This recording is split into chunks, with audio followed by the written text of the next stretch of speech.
one, to provide opportunity to our people, and two, save some money and give better service to our clients.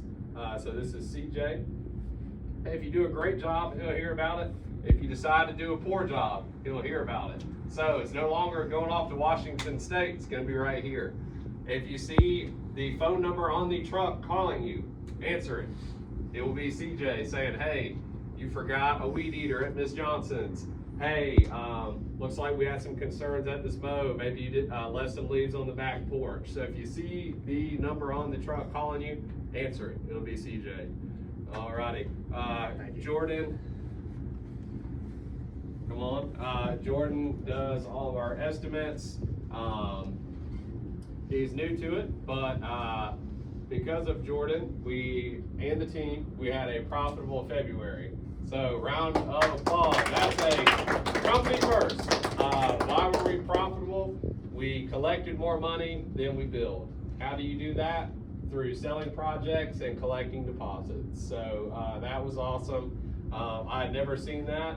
And at one point in February, the Augusta account had 48,000 in it. We're now over 70, just in the month of February. So that's awesome. And I'm sure you guys know the last 2 weeks of February felt way busier than any other month during the winter, right? So props to Jordan. He does all the sales and does the videos. So thank you, Jordan. All right, and then you two stay as long as you can, and then, you know, until whenever you guys need to go, feel free. Josh and Dylan, I know y'all's truck's good to go with all your tools. Robert, Ricardo, you got 2 push mowers and a ride mower. Connor, ride mower, push mowers.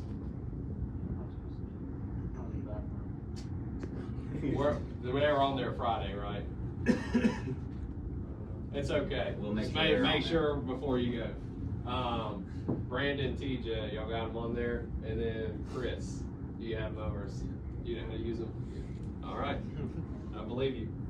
All right, the goal of this presentation is to understand the services you are providing and what is expected of you. Some lawn care companies, and I've been guilty of it in the past. Hey, nice to meet you. This is Connor. You're working with him. Have a great day. I want you guys to know what we're about and what we expect of you and what you're here to do. These are the core values, principles that we vow to uphold and protect, and how we make decisions to hire and fire team members. Violations of values need to be brought to the attention of manager and can have a negative impact on possible employment. Extreme ownership. We own everything in our world. We do not allow a circumstance to dictate our outcome. If we own the problem, then we can own the solution. That's also a book you'll hear about in a little bit, but it's also a life principle. Team over self. Individual victory nor discomfort is of greater importance than the mission, and the mission requires a unified team. Teams win championships, players win games, right? So if we all collectively operate the same way, we should be better than 2 of us operating in that fashion. Good is never good enough. Never-ending dedication to self-improvement. This can encompass our spiritual, financial, physical, mental, and emotional capabilities. You can always do better. It doesn't matter where you're at in life, right? It doesn't matter if you're the best basketball player in the world. You can always improve in something. So, and that's for your whole life, not just where you are now. Doing the right thing, even when no one is watching. Confident humility, knowing your value and acknowledging everyone has value that we can learn from. Let me get my water.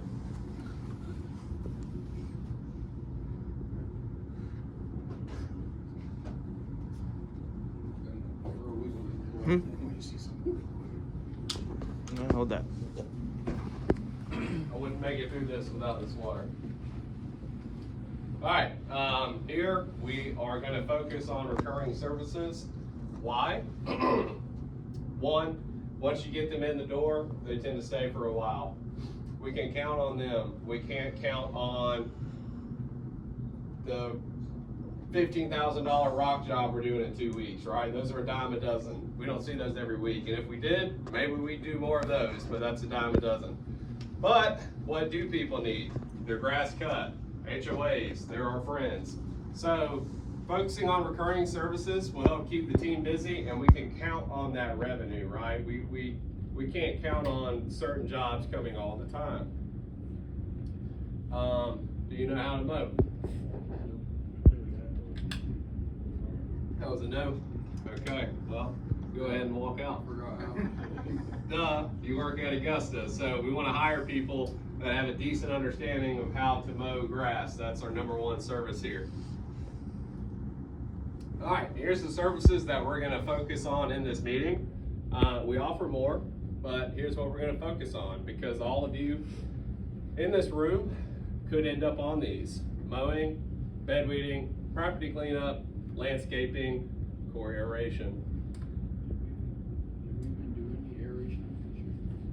What was the revenue on aerations last year? I believe it's about $4,000. So not a lot, but we own the aerator. It's paid off, so it may as well make some money with it. And that's actually a really good question, Dylan. The treatment companies in town don't offer aerations with, some of them are cutting them out. Some of them do it with liquid, but you can't replace physically punching holes in their yard. So you probably didn't do any last year. You on a ramp truck? So if you're on a ramp truck, you're not going to do any. It's too much hassle. Unless we had a bunch, then you could just take a ramp truck and only use that. So good question. Mowing and bed weeding gets its own special slide because they are paired together. You will see mowing by itself. You can see bed weeding by itself, but typically they're paired together. The most popular and important service that we offer, we will be the CSRA's largest mowing provider within 2 years if we're not already, right? We're breaking into Aiken. We've got over 100 in North Augusta, and we'll have 400 to 500 in Augusta this year, making us the largest mowing company. In 2024, we billed $770,000 in mowing and bed weeding alone. Total revenue was 1.46, so over half of what we brought in was just those two services. Mowing service, what is that? You're gonna mow all the grass areas, edging concrete with the edger. If you hit the back patio with the weed eater, we don't mind. I know that's faster. I really, truly do believe the edger is more consistent. I'd be hard pressed to find an argument there. You can only go so far with an edger, and I do seriously think it's faster. Once you mix in, especially like a corner lot or multiple sidewalks, so we want to use the edger on the concrete. Edging all flower beds with the line trimmer. Emphasis on every single bed with the line trimmer. Typo, removing and mulching the debris. What is debris? Leaves, sticks, or pine cones.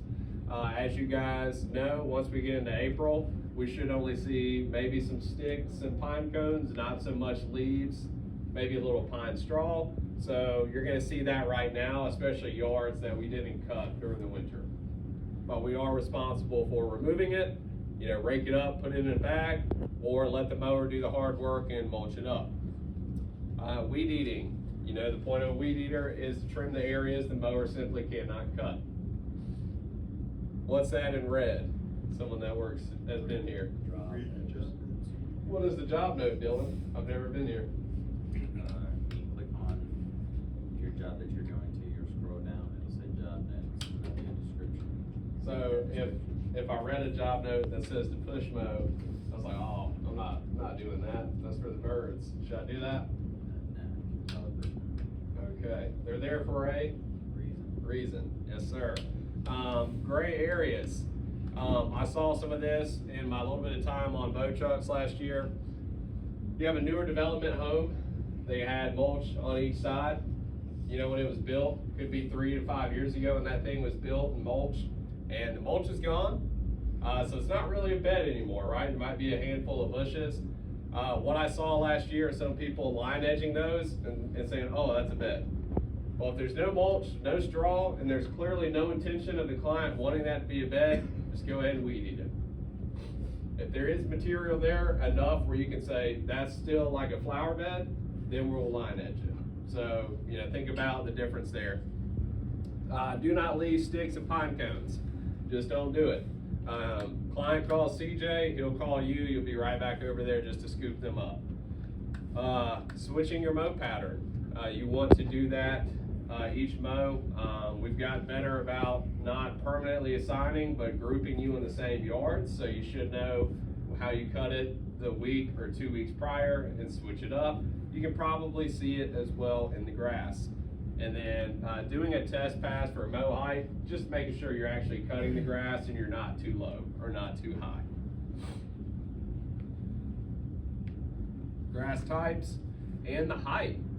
Bermuda is gonna look best 2 to 4 inches. Why is there a 2-inch gap there? Because if they're bi-weekly, they're not gonna have 2-inch Bermuda.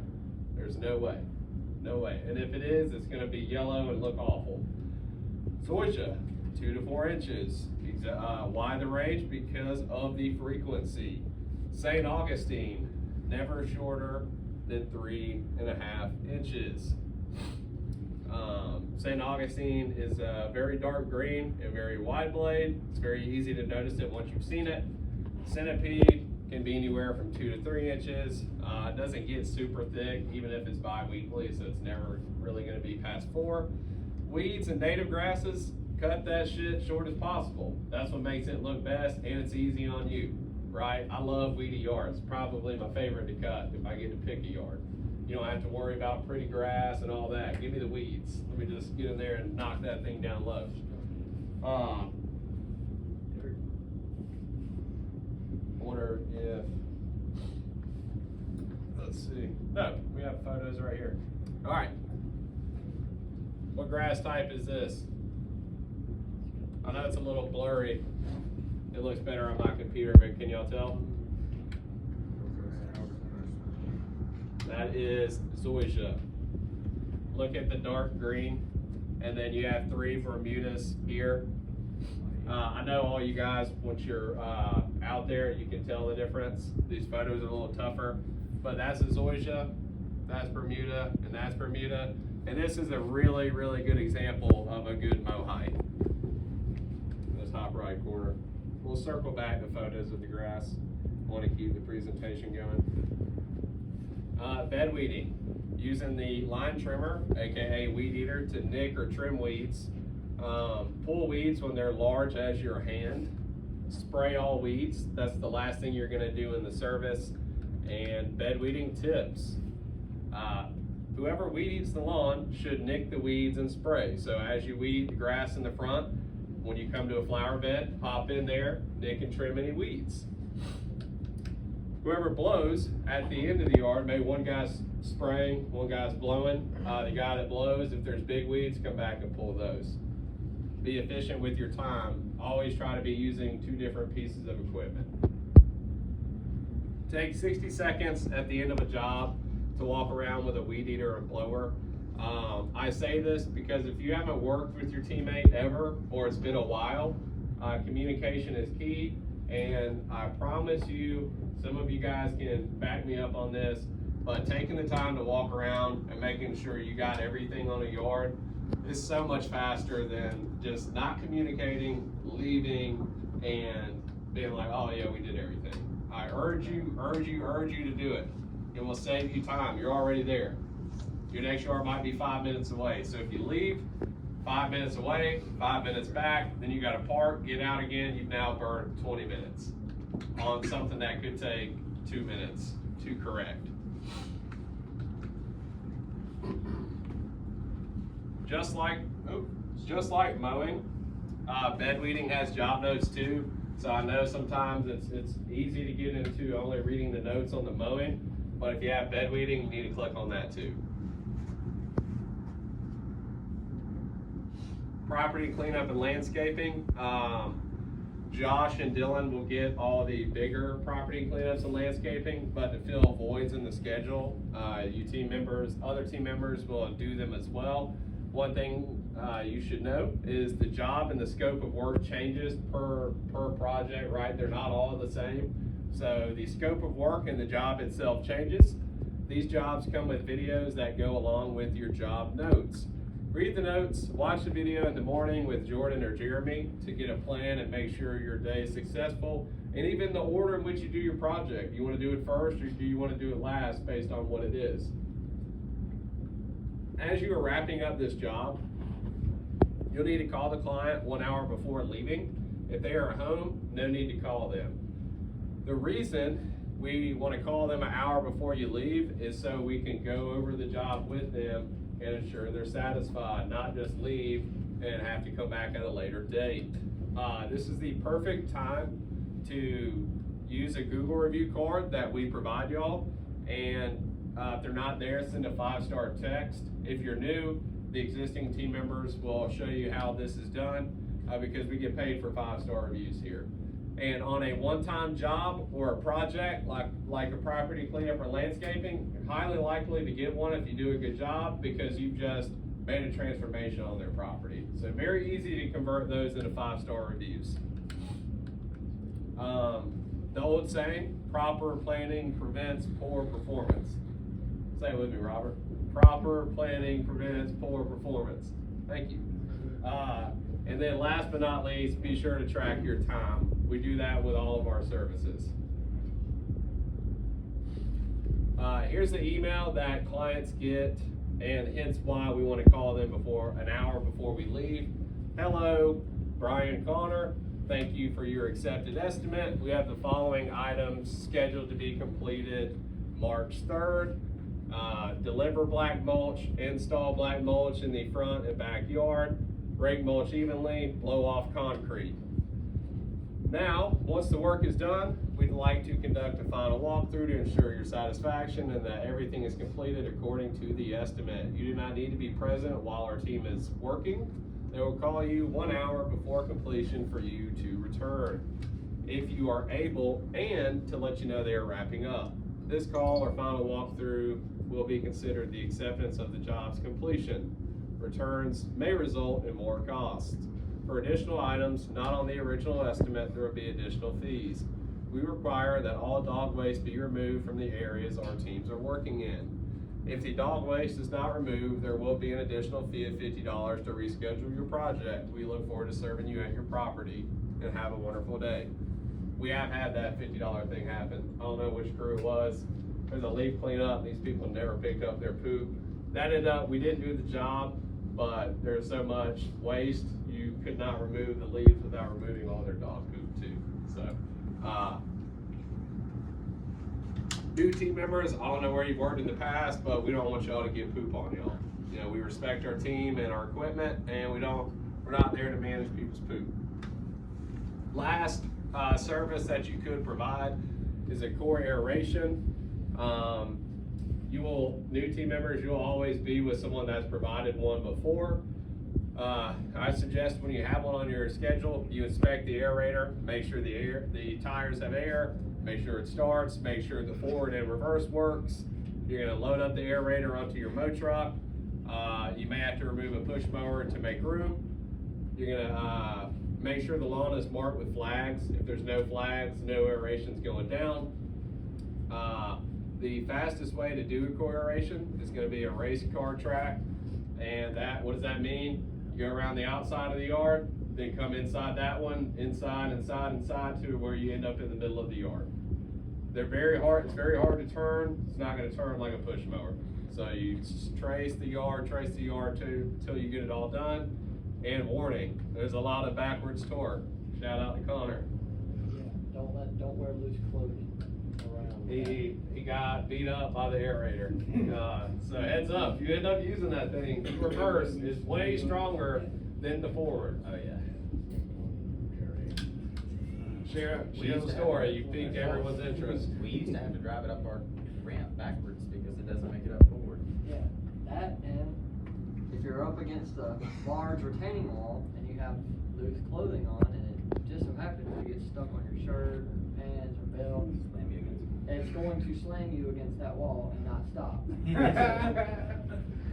It's not the easiest, like the going forward is easy, the reverse is real jumpy, so don't let the aerator beat you up. Shout out to Adam, Connor, Silas. Other ways to make money. Google reviews are still $25. So like if me and Connor got a Google review and both of our names in it, we'd both get 25. If only my name was in it, I would get $50. Client comes out, you're mowing their yard, you talk them into pine straw, we get an estimate approved, that's $20.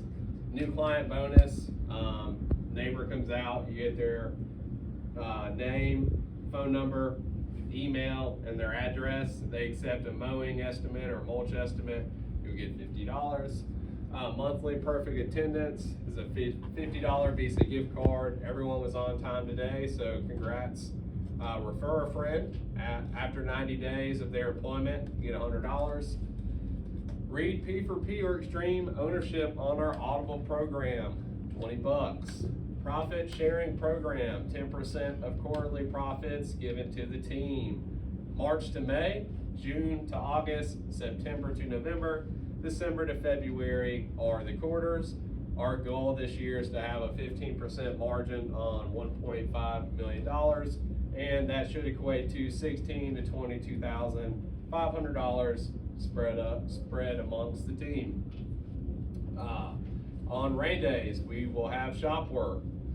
If you ever want to make some extra money, the equipment can always be cleaned. This goes on top of your P4P. There's always something to be done, so just ask me if you want to make some extra money. This is a W-2 from a team member that works for Augusta Lawn Care of Evansville, Indiana. He made last year $68,000 on P4P. Okay. So he does over 40 BHs a week, and was it five or 6,000 was for profit sharing? Yeah, about 6,000 is profit sharing. So that is right under 70 grand, and that is unheard of in lawn mowing anywhere. You will not make you can only make that if you're on P4P and have profit sharing. There's nowhere in Augusta you're going to make that being a field team member. Here we had a team member hit close to 60.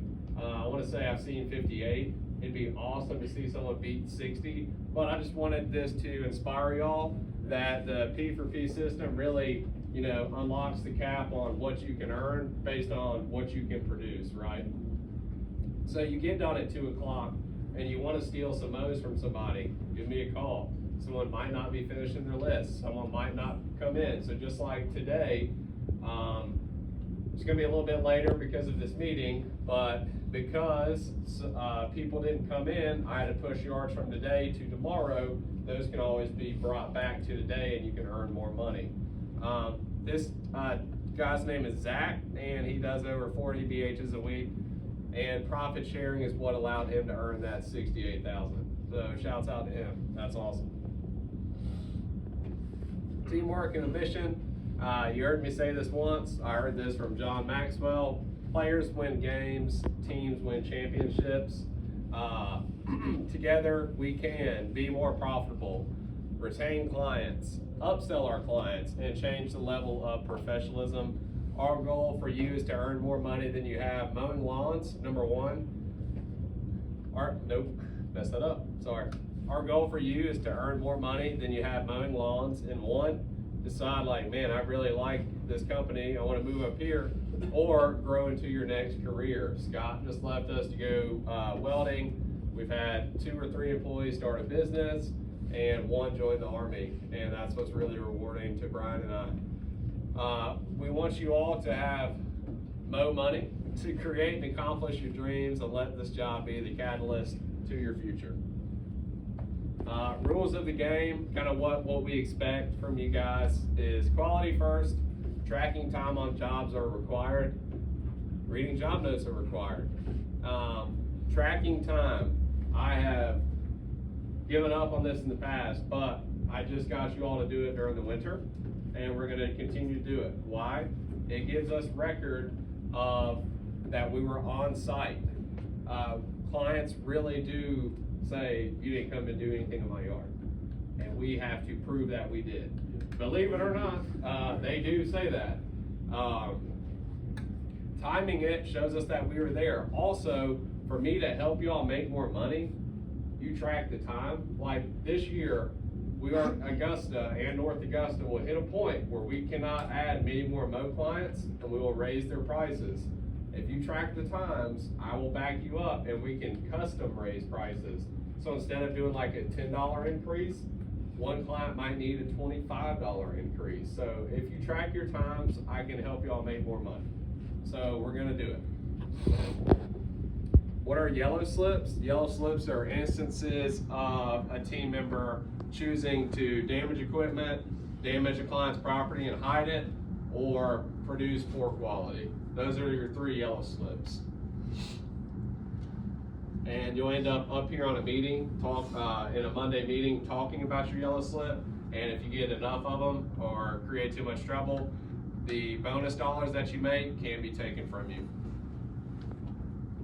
Back to tracking the time, it also helps us adjust sales. So now we have the instant quotes. You guys track all the time. That could tell us we need to go up on those. Like, hey, that 39.59 needs to be 45.65, something like that. So the more data we can track, the better off we will be. We also expect that you treat the equipment as if it were yours. The equipment literally helps you earn your check and keep us profitable.